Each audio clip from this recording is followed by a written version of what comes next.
नमस्कार दोस्तों, GS recipe के यूट्यूब चैनल पर आपका स्वागत है।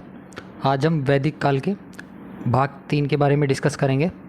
भाग 1 और भाग 2 पहले अपलोड किया जा चुका है, तो इस वीडियो को देखने से पहले आप भाग 1 और भाग 2 देख सकते हैं, तब इसको स्टार्ट करिए तो ज़्यादा सही रहेगा। चलिए क्वेश्चन के ऊपर चलते हैं अपने। पहला क्वेश्चन बोल रहा है कि भारत के किस स्थल की खुदाई से लौह धातु के प्रचलन के प्राचीनतम प्रमाण मिले हैं। तो इसका आंसर क्या होगा? इसका आंसर होगा ऑप्शन नंबर बी,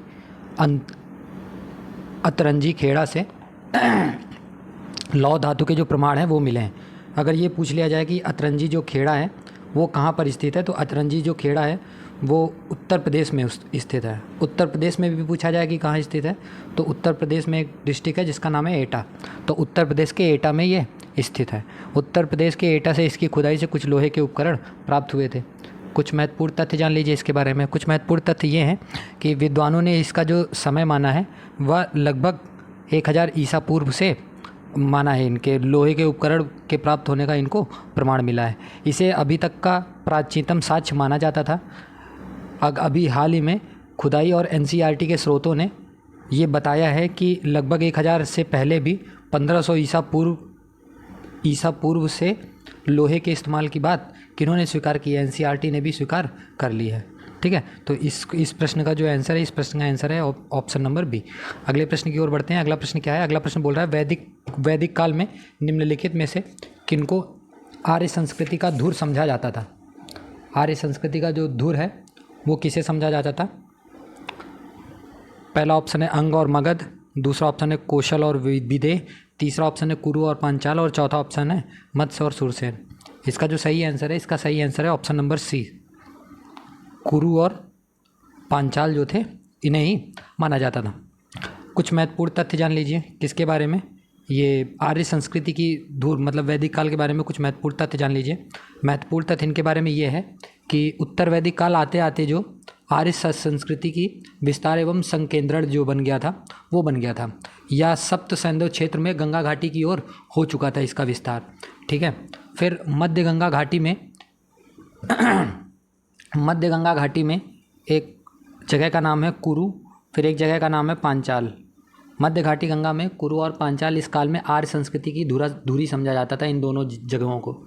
जो कुरु पांचाल जो जनपद थे, कुरु पांचाल जनपदों के जो शासक थे वह दार्शनिक टाइप के थे, मतलब फिलोसफर वगैरह थे, जिनसे शिक्षा एवं शास्त्रार्थ के लिए ना जो ब्राह्मण लोग होते थे, जो ब्राह्मण विद्वान होते थे, उनसे शिक्षा ग्रहण करने के लिए भी आते थे।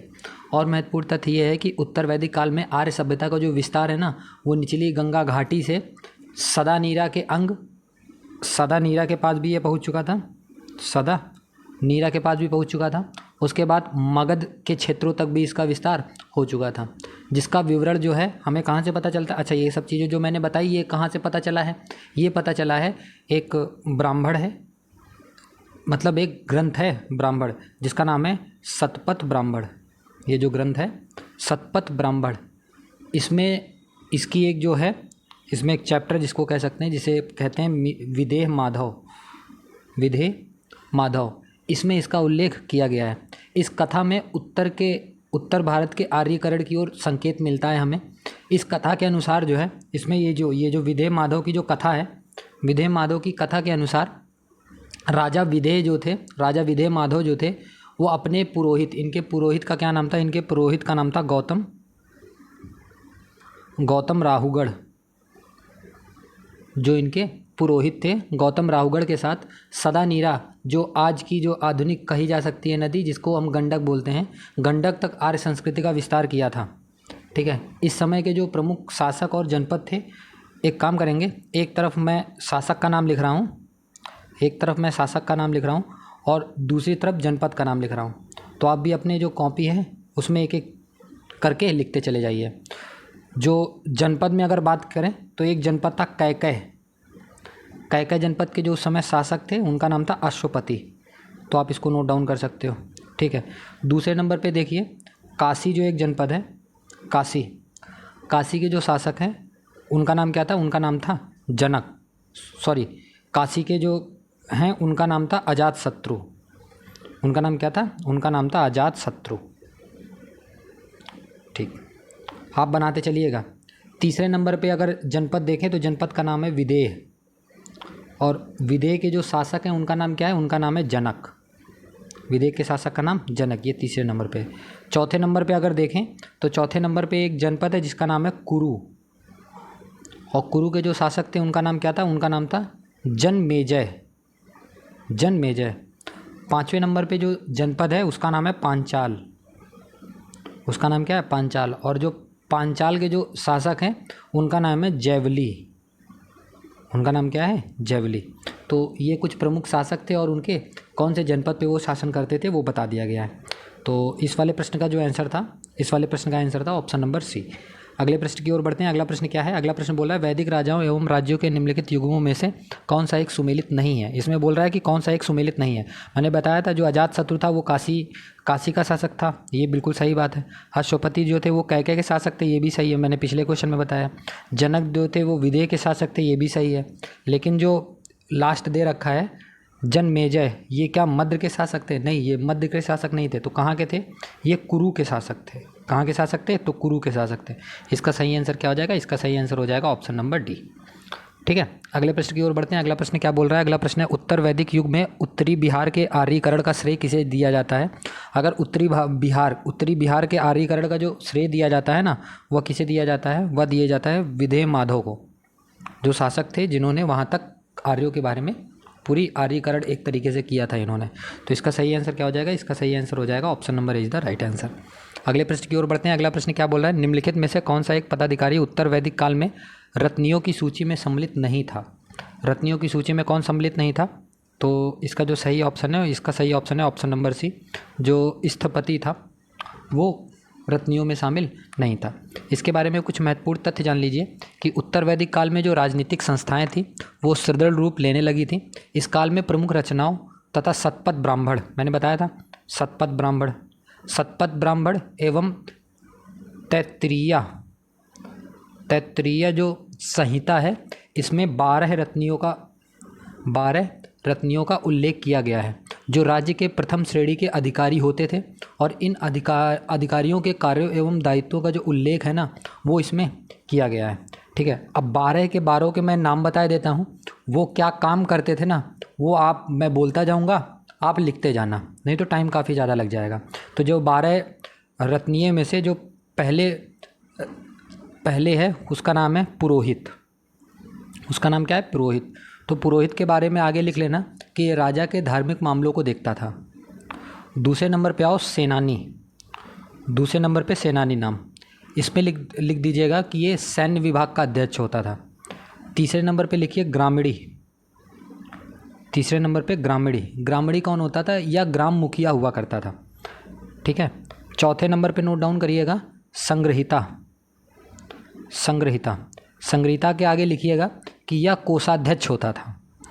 पाँचवें नंबर पे नोट डाउन करिएगा महिषी। पाँचवें नंबर पे महिषी, इसके सामने लिख दीजिएगा ये पटरानी होती थी। छठवें नंबर पे लिखिएगा झत्ता कह सकते हैं, सॉरी छत्रा बोल सकते हैं, झत्ता नहीं सॉरी छत्रा बोल सकते हैं या छत्री बोल सकते हैं। इसके आगे लिख लीजिएगा कि यह द्वारपाल होते थे। उसके बाद सातवें नंबर पे लिख लीजिएगा सूत के आगे लिखिएगा रथ सेना का प्रमुख होते थे एवं राजकीय कवि तथा राजा का सारथी भी होता था। आठवें नंबर पे नोट डाउन करिएगा भाग दुध, इसके सामने लिखिएगा कर संग्रह करने वाला, या एक तरीके से हम इनको वित्त मंत्री भी बोल सकते हैं। नौवें नंबर पे नोट करिएगा अच्छवाप के सामने लिखिएगा आय व्यय का लेखा रखने वाला जो था उसको अच्छवाप बोलते थे। फिर उसके बाद 10वें नंबर पे नोट डाउन करिएगा पालागल के सामने लिखिएगा दूत या पालकी ढोने वाला, या इसको विदूषक भी बोला जाता था।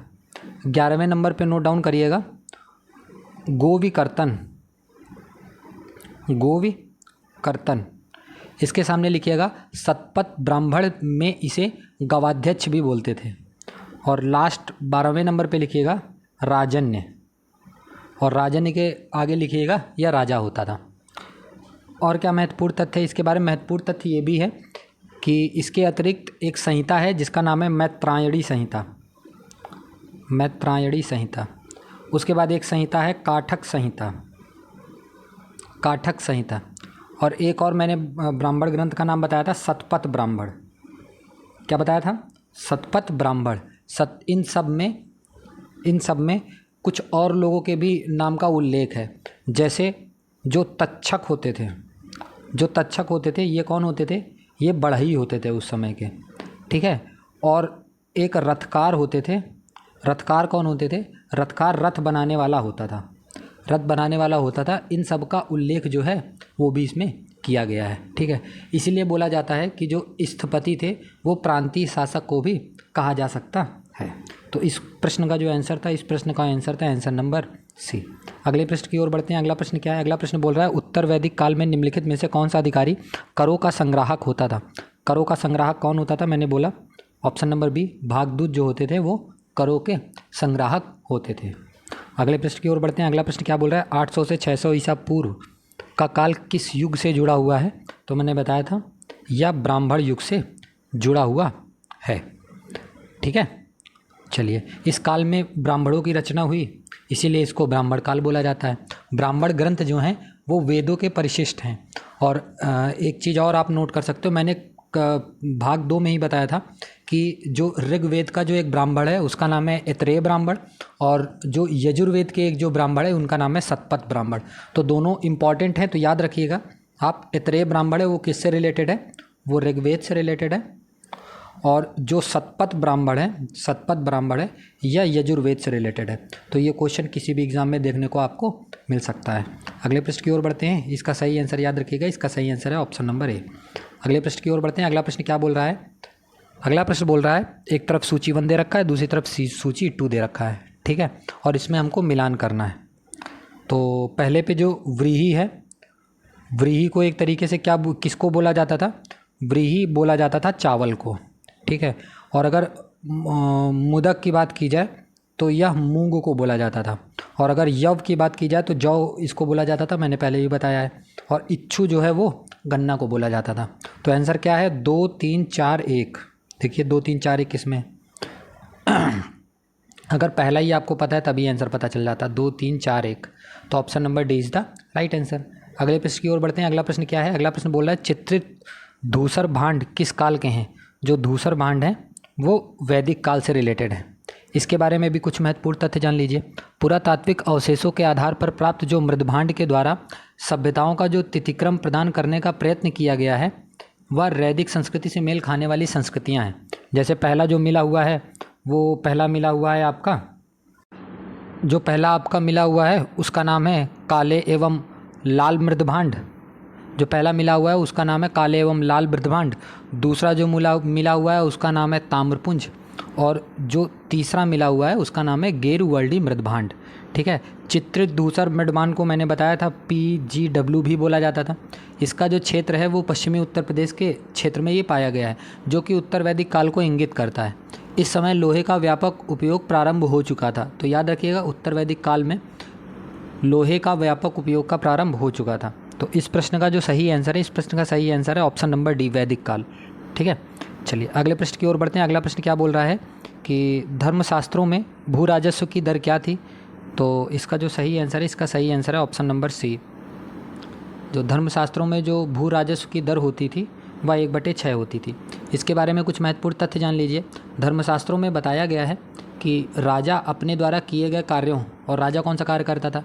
सामान्यजन्य की सुरक्षा करता था और कल्याणकारी सेवा आदि जो है उसके बदले क्या करता था? उसके बदले वह उपज का 6वां हिस्सा अपनी एक तरीके से फीस के रूप में ले लेता था। इसका सही आंसर क्या हो जाएगा? 1/6, मतलब option number C is the right answer. अगले प्रश्न की ओर बढ़ते हैं। अगला प्रश्न क्या बोल रहा है? निम्नलिखित आश्रमों को क्रमानुसार रखिए। तो ब्रह्मचर्य, गृहस्थ, वानप्रस्थ, संन्यास। इसका जो सही आंसर है, इसका सही आंसर है ऑप्शन नंबर ए। इसके बारे में भी कुछ महत्वपूर्ण तथ्य जान लीजिए। देखो सारे जो आश्रम है इनके बारे में मैं धीरे धीरे बताता चलूँगा, आप नोट डाउन करते चलिएगा। सबसे पहले ब्रह्मचर्य आश्रम के बारे में सुनिए। ब्रह्मचर्य आश्रम जो है वो सर्वप्रथम आता था।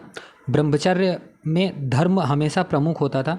इसमें धर्म की पूरी शिक्षा दी जाती थी। ब्रह्मचर्य में धर्म की पूरी शिक्षा दी जाती थी। इसके द्वारा ब्रह्मचारी अर्थ और काम पर नियंत्रण स्थापित करते हुए जीवन यापन करता था। किस पर नियंत्रण करते हुए? अर्थ पर नियंत्रण करते हुए और काम पर नियंत्रण करते हुए अपना जो जीवन यापन है वह व्यतीत करता था। फिर दूसरे नंबर पे आपका आता है गृहस्थ आश्रम। गृहस्थ आश्रम जो है वो 25 वर्ष से 50 वर्ष का होता था। कब से कब तक? 25 वर्ष से 50 वर्ष तक यह रहता था। इसे सभी आश्रमों का स्रोत बताया गया है। इसी आश्रम में रहकर मनुष्य जो है वो त्रिवर्ग के बारे में जानता था। त्रिवर्ग का मतलब क्या है? धर्म भी होता था, अर्थ भी होता था और काम भी होता था। तो इसमें धर्म, अर्थ एवं काम का एक साथ उपयोग करता था। किसमें? गृहस्थ आश्रम में। उसके बाद आपका आ जाता है वानप्रस्थ आश्रम। वानप्रस्थ आश्रम में क्या होता था? वानप्रस्थ आश्रम में इसमें मनुष्य अपने कुल, अपने गृह एवं ग्राम को छोड़कर वन मतलब जंगलों में जाता था। वहाँ निवास करते हुए अपनी इंद्रियों पर हमेशा वो नियंत्रण स्थापित करना रहता था उसे। किसमें? वानप्रस्थ आश्रम में। और अगर संन्यास की बात की जाए तो संन्यास आश्रम में, इस आश्रम का जो मूल उद्देश्य था वो परम पद यानी मोक्ष प्राप्त करना था। किसमें? संन्यास आश्रम में। कुछ महत्वपूर्ण तथ्य और जान लीजिए। उत्तर वैदिक काल में समाज की उन्नति के लिए पुरुषार्थ की अवधारणा सामने आई थी। किसमें? उत्तर वैदिक काल में। इन पुरुषार्थों का जो सही क्रम है मैंने बताया था। कौन कौन सा सही क्रम है? धर्म, अर्थ, काम, मोक्ष, ये इसका सही क्रम है। और मोक्ष जो है वो जीवन का सर्वोच्च लक्ष्य जो है वो माना गया था। तथा अन्य पुरुषार्थ जो होते थे किसके सहायक होते थे? वह मोक्ष के सहायक होते थे। ठीक है, तो धर्म, अर्थ, काम और मोक्ष, इतनी बात समझ में आ गई? ठीक है, ये ब्रह्मचर्य पहले, फिर गृहस्थ, फिर वानप्रस्थ, फिर संन्यास। Option number A is the right answer. अगले प्रश्न की ओर बढ़ते हैं। अगला प्रश्न क्या बोल रहा है? अगला प्रश्न बोल रहा है 4 पुरुषार्थों का सही क्रम बताइए। मैंने बताया था धर्म, अर्थ, काम और मोक्ष। धर्म, अर्थ और काम और मोक्ष। Option number B is the right answer. Option number B is the right answer. अगले प्रश्न की ओर बढ़ते हैं। अगला प्रश्न क्या बोल रहा है? अगला प्रश्न है निम्नलिखित में से कौन सी प्रथा चतुष्टय वेदोत्तर काल में प्रचलित हुई? तो वह कौन सी थी? तो मैंने बताया था ब्रह्मचर्य, गृहस्थाश्रम, वानप्रस्थ और संन्यास जो है यह बहुत प्रचलित हुई थी। ठीक है, चलिए अगले प्रश्न की ओर बढ़ते हैं। अगला प्रश्न क्या है? अगला प्रश्न बोला है निम्नलिखित में से किस विवाह प्रकार में कन्या के पिता द्वारा एक जोड़ी गाय लेने की प्रथा थी? इसमें ध्यान से देखिएगा, कन्या के जो पिताजी हैं वो ले रहे हैं, क्या ले रहे हैं? एक जोड़ी गाय लेने की प्रथा थी। वह किस में यह प्रथा थी? वो आर्स में यह प्रथा थी। ठीक है, इसके बारे में कुछ महत्वपूर्ण तथ्य जान लीजिए, कहानी की तरह सुन लीजिएगा। कुछ महत्वपूर्ण तथ्य ये हैं कि स्मृति जो ग्रंथ थे, स्मृति ग्रंथ में जो विवाह मतलब जो मैरिज है वो 8 प्रकार के मैरिज को बताया गया है। कितने प्रकार के मैरिज बताए गए हैं? 8 प्रकार के मैरिज बताए गए हैं। सबके नाम नोट कर सकते हैं। जैसे एक मैरिज होती थी प्रजापत्य मैरिज, दूसरी शादी होती थी, विवाह होता था ब्राह्म विवाह, तीसरा विवाह होता था दैव विवाह, चौथा जो प्रकार था विवाह का वो था आर्ष विवाह, जो इस वाले ऑप्शन में जिसका सही आंसर है। ठीक है, पांचवा जो विवाह होता था वो होता था गांधर्व विवाह। जो छठवां होता था वो होता था राक्षस विवाह। कौन सा? राक्षस विवाह। फिर उसके बाद जो छठवां होता था, छठवां तो राक्षस विवाह बता दिए, सातवां जो होता है वह होता है असुर विवाह, और जो 8वां होता है वह पैशाच विवाह। तो 8 प्रकार के विवाह का जो वर्णन है वो स्मृति ग्रंथों में देखा गया है। इसमें जो पहले के जो 4 नाम मैंने बताए थे वह प्रशस्त और जो लास्ट के जो 4 नाम बताए थे उसे हम अप्रशस्त कहते हैं। प्रशस्त और अप्रशस्त कहते हैं। आर्ष विवाह में जो ये इस क्वेश्चन में जो पूछा गया है, आर्ष विवाह में याज्ञिक क्रिया संपन्न कराने हेतु कन्या का पिता वर से एक जोड़ी गाय और बैल लेते थे। ठीक है, फिर उसके बाद इसके बारे में कुछ महत्वपूर्ण तथ्य और यह है कि जब कन्या के माता पिता कन्या प्रदान करने के बदले में वर से धन लेते थे, जैसे सपोज करो इसमें तो एक जोड़ी गाय और बैल लेते थे, लेकिन अगर कन्या के माता पिता कन्या प्रदान करने के बदले में अगर वर से धन लेते थे तो उसे कौन सा विवाह कहा जाता था? उसे असुर विवाह कहा जाता था। ठीक है, इस प्रणाली में कन्या खरीदी जाती थी, एक तरीके से कन्याओं की खरीदी बिक्री होती थी। ठीक है, उसके बाद आर्ष और असुर विवाह में मात्र क्या अंतर है? मात्र अंतर यह था कि आर्ष विवाह में परंपरा के अनुसार गाय बैल का जोड़ा जो है वो भेंट स्वरूप वर पक्ष द्वारा कन्या पक्ष को प्रदान किया जाता था। लेकिन असुर विवाह में क्या होता था? असुर विवाह में कन्या पक्ष को कन्या का मूल्य धन के रूप में चुकाया जाता था। और अगर राक्षस विवाह के बारे में पूछ लिया जाए तो राक्षस विवाह में बलपूर्वक कन्या का अपहरण कर विवाह किया जाता था। तो ध्यान रखिएगा, असुर विवाह अलग है, राक्षस विवाह अलग है, और जो आर्ष विवाह है वो तीनों अलग अलग हैं। ठीक है, तो इस प्रश्न का जो सही आंसर है, मैंने बताया था एक जोड़ी गाय लेने की प्रथा किसमें थी? आर्ष विवाह में यह प्रथा थी। ठीक है, चलिए अगले प्रश्न की ओर बढ़ते हैं। अगला प्रश्न क्या बोल रहा है?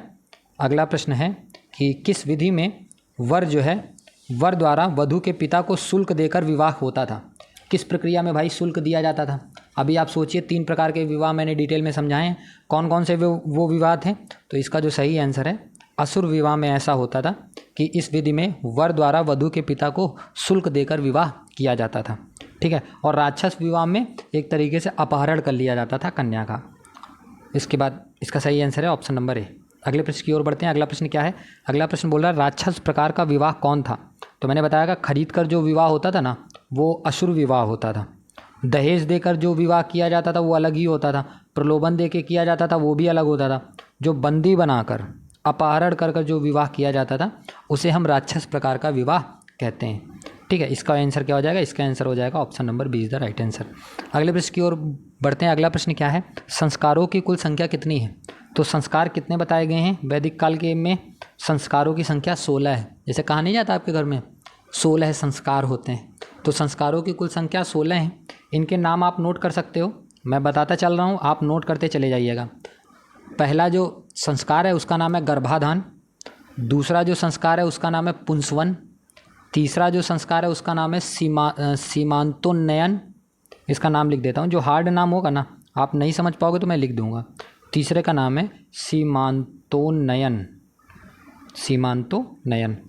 चौथे का नाम लिखिएगा जात कर्म संस्कार, और उसके बाद 5वें का नाम लिखिएगा नामकरण संस्कार। फिर 6वें का नाम लिखिएगा निष्क्रमण संस्कार। 7वें का नाम लिखिएगा अन्नप्राशन संस्कार। 8वें का नाम लिखिएगा चूड़ा कर्म संस्कार। 9वें का नाम लिखिएगा कर्ण वेधन संस्कार। 10वें का नाम लिखिएगा विद्यारंभ संस्कार। 11वें का नाम लिखिएगा उपनयन संस्कार। 12वें का नाम नोट करिएगा वेदारंभ संस्कार। 13वें का नाम नोट करिएगा केशांत या गोदान संस्कार। 14वें का नाम लिखिएगा समावर्तन संस्कार। 15वें का नाम लिखिएगा विवाह संस्कार। और जो लास्ट है 16वां, उसे बोलते हो अंत्येष्टि संस्कार, जिसमें व्यक्ति जो होता है वो बिल्कुल ख़त्म हो जाता है। तो 16 प्रकार के ये संस्कार जो हैं वो बताए गए हैं। इसका सही आंसर क्या है? इसका सही आंसर है ऑप्शन नंबर डी 16। ठीक है, अगले प्रश्न की ओर बढ़ते हैं। अगला प्रश्न क्या है? प्राचीन भारतीय समाज के प्रसंग में निम्नलिखित शब्दों में से कौन सा शब्द शेष 3 के वर्ग का नहीं है? कौन से 3 के वर्ग का नहीं है भाई?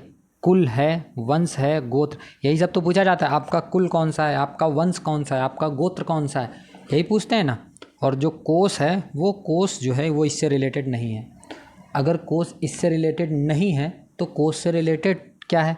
कोष जो रिलेटेड है ना वो खजाना या भंडार से इसका रिलेशनशिप है ना। बाकी 3 जो है वो एक तरीके से परिवार से संबंधित हैं। ठीक है, अगले प्रश्न, इसका सही आंसर याद रखिएगा, इसका सही आंसर है option number C is the right answer. अगले प्रश्न की ओर बढ़ते हैं। अगला प्रश्न है किसको वर्ल्ड संकर समझा जाता था? वर्ल्ड संकर किसको समझा जाता था? वह इसका सही आंसर हो जाएगा ऑप्शन नंबर सी। विवाह के लिए वर्ल्ड की सीमाओं का जो अतिक्रमण होता था उसे ही वर्ल्ड संकर समझा जाता था। इसके बारे में कुछ महत्वपूर्ण तथ्य जान लीजिए। इसके बारे में महत्वपूर्ण तथ्य ये हैं कि अंतर्णीय विवाह से उत्पन्न संतानों को जो वहाँ के सूत्रकार थे, सूत्रकारों ने वर्ल्ड संकर कहा। किससे उत्पन्न? अंतर्णीय विवाह से उत्पन्न। और अगर पूर्व मध्यकाल तक भारत में वर्ल्ड संकर जातियों की जो कुल संख्या थी वह जातियों की वर्ल्ड संकर जातियों की कुल संख्या 64 हो गई थी। ठीक है, इसका सही आंसर क्या है? इसका सही आंसर है option number C is the right answer. अगले प्रश्न की ओर बढ़ते हैं। अगला प्रश्न क्या है? अगला प्रश्न बोला है धर्मशास्त्रों के अनुसार वैश्यों के कर्तव्यों के रूप में निम्नलिखित में से किसे या किन्हें निर्धारित किया गया था? वेदों के अध्ययन का निर्धारण किया गया था? नहीं किया गया था। और अगर क्या व्यापार करना निर्धारण किया गया था? हाँ, व्यापार करना निर्धारण किया गया था। तो इसका आंसर क्या हो जाएगा? इसका आंसर हो जाएगा option number B is the right answer.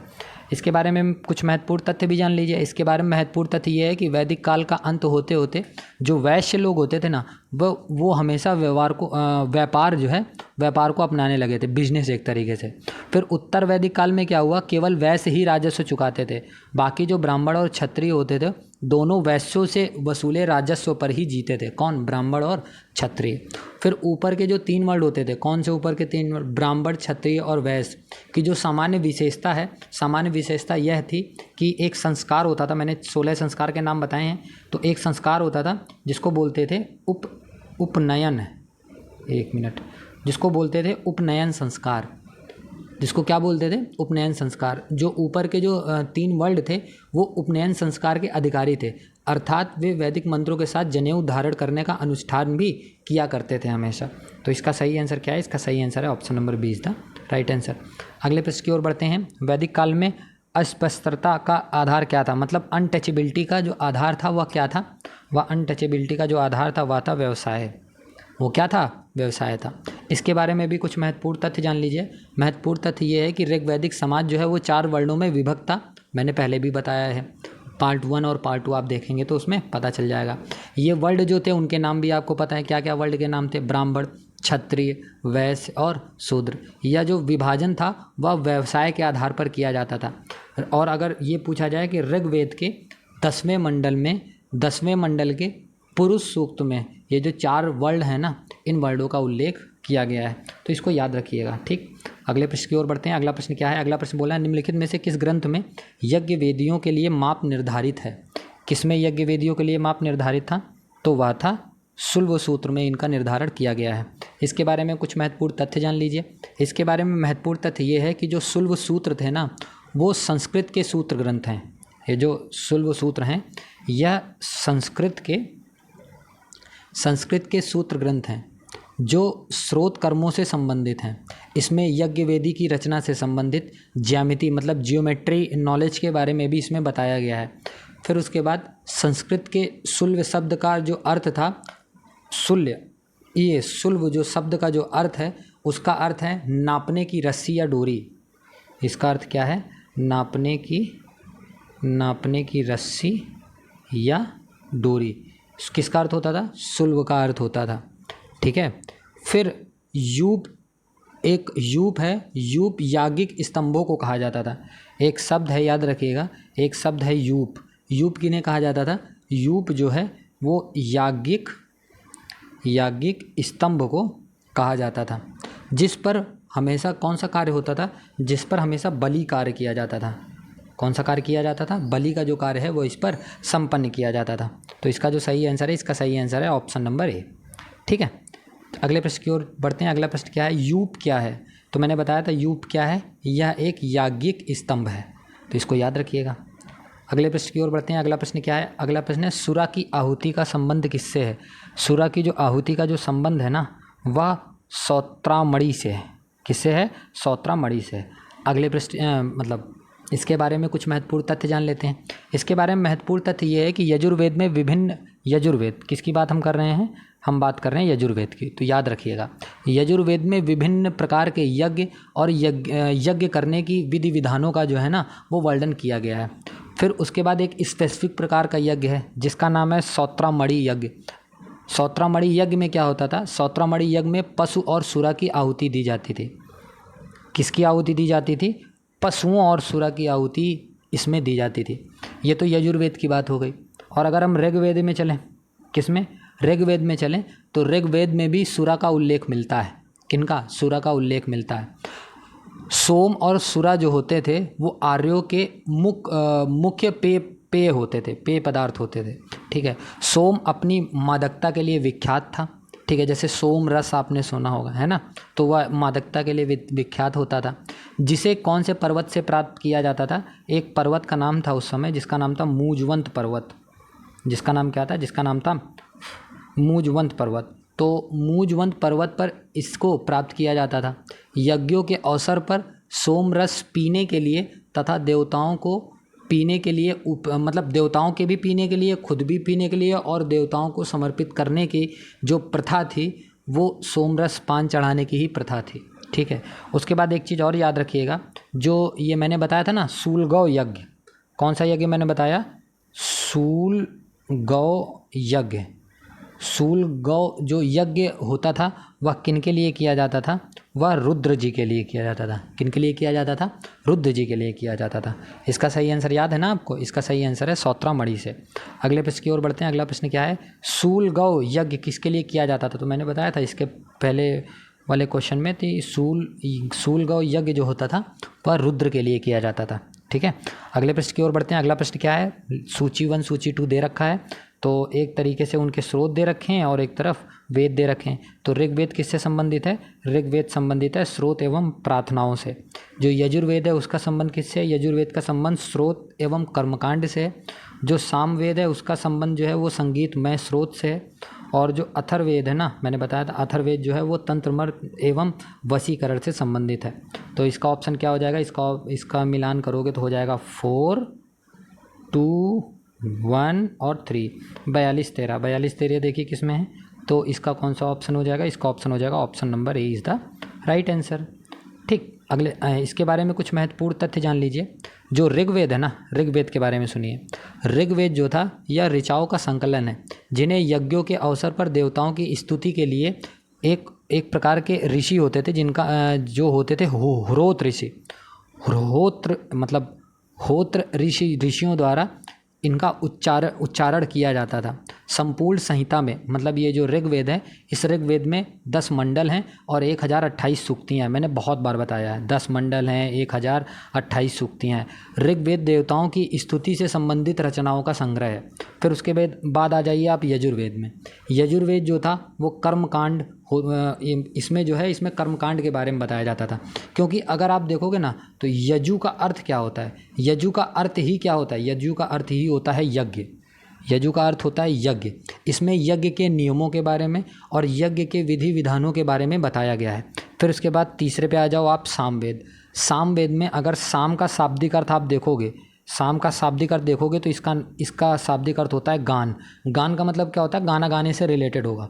तो आप याद रख सकते हैं कि सामवेद में क्या है? सामवेद में एक इसमें मुख्यतः यज्ञों के अवसर पर गाए जाने वाले मंत्रों का संग्रह है इसमें। इसे भारतीय संगीत का मूल भी कहा जाता है एक तरीके से। ठीक है। और अथर्ववेद के बारे में अगर आप जानोगे तो अथर्ववेद अर्थात जो होता था यह ऋषियों द्वारा रचित होता था। इसमें सामान्य मनुष्यों के विचारों तथा अंधविश्वासों का विवरण मिलता है। इसमें तंत्र मंत्र एवं वशीकरण की जानकारी भी हमें मिलती है। ठीक है। तो इस वाले क्वेश्चन का आंसर याद रखिएगा। इस वाले क्वेश्चन का आंसर है ऑप्शन नंबर ए। अगले प्रश्न की ओर बढ़ते हैं। अगला प्रश्न क्या है? अगला प्रश्न बोल रहा है फिर से सुमेलित करना है, लेकिन ये 2 पेज में है तो ध्यान रखिएगा। अथर्ववेद जो है, जो अथर्ववेद है उससे क्या रिलेटेड है? अथर्ववेद से रिलेटेड है औषधियाँ और संबंधित। तो मैंने बताया था अथर्ववेद इतना भी बेकार नहीं है, क्योंकि इसमें तंत्र मंत्र के बारे में भी बताया गया है और किन के बारे में बताया गया है, और इसमें वो औषधियों के बारे में बताया गया है। तो 1 आध 3 याद रखिएगा। ठीक है। फिर उसके बाद अगर ऋग्वेद की बात की जाए तो ऋग्वेद में ईश्वर महिमा के बारे में बताया गया है। तो आपको पहले 2 के मिल गए 31। ठीक। उसके बाद तीसरे पे चलो। तीसरे पे है यजुर्वेद। यजुर्वेद किससे संबंधित है? तो यजुर्वेद मैंने बताया था वह बलिदान विधि से संबंधित है। तो तीसरे का क्या हो जाएगा? तीसरे का हो जाएगा दूसरा। तो क्या हो जाएगा? 3, 1, 2 और लास्ट वाला क्या हो जाएगा? लास्ट वाला 4 हो जाएगा। तो 31, 24 जो है इसका सही आंसर है। चौथा फिर भी देख लीजिए, सामवेद किससे रिलेटेड है? सामवेद किससे रिलेटेड है? सामवेद रिलेटेड है संगीत से। किससे रिलेटेड है? संगीत से। तो इसका आंसर क्या हो जाएगा? इसका आंसर हो जाएगा 3, 1, 2, 4 मतलब 31, 24। देखिए 31, 24 किस में? 31, 24 जो है वो ऑप्शन नंबर ए में है। ठीक। चलिए अगले प्रश्न की ओर बढ़ते हैं। अगला प्रश्न क्या है? फिर से बड़ा सा क्वेश्चन है, ध्यान से पढ़िएगा। क्वेश्चन बोला है निम्नलिखित में से वैदिक साहित्य का सही क्रम कौन सा है? तो वैदिक साहित्य का जो सही क्रम है वह है वैदिक संहिताएं हैं पहले, फिर ब्राह्मण है, फिर उसके बाद आरण्यक है, फिर उसके बाद उपनिषद है। ठीक है। इसके बारे में भी कुछ महत्वपूर्ण तथ्य जान लीजिए कि पहले नंबर पे वैदिक संहिताएं आई थी, मैंने बताया। दूसरे नंबर पे ब्राह्मण आया था, वो भी मैंने बताया। तीसरे नंबर पे आरण्यक आया, वो भी मैंने बताया। और चौथे नंबर पे उपनिषद आया, ये भी मैंने बताया था। वैदिक साहित्य आने के पश्चात इन्हें समझने के लिए वेदांगों की भी रचना की गई। किनकी रचना की गई? वेदांगों की भी रचना की गई। और अगर कोई ये पूछ ले कि वेदांगों की संख्या कितनी है, तो याद रखिएगा वेदांगों की संख्या है 6। और 6 के 6 वेदांग कौन से हैं आप नोट कर सकते हैं। पहला वेदांग है शिक्षा। पहला वेदांग क्या है? शिक्षा। दूसरा वेदांग क्या है? कल्प। तीसरा वेदांग क्या है? व्याकरण। तीसरा वेदांग क्या है? व्याकरण। चौथा वेदांग क्या है? निरक्त। चौथा वेदांग क्या है? निरक्त। पांचवा वेदांग क्या है? छंद। ठीक है, उसके बाद छठवां वेदांग क्या है? ज्योतिष। तो आप 6 के 6 वेदांग के बारे में आप नोट डाउन कर लीजिएगा। और मैंने बताया था वेदांगों में प्रथम नंबर पे किसको रखा गया है? वेदांगों में प्रथम नंबर पर शिक्षा को रखा गया है और अंतिम स्थान पर ज्योतिष को रखा गया है। ठीक है, ज्योतिष का जो सबसे प्राचीनतम ग्रंथ है ना, ज्योतिष जो है वो सबसे प्राचीनतम ग्रंथ है। इसके जो रचयिता है, किसके? ज्योतिष को जो रचयिता है, याद रखिएगा ज्योतिष के जो रचयिता हैं उनका नाम है लगध मुनि। उनका नाम क्या है? उनका नाम है लगध मुनि। तो इनको याद रखिएगा।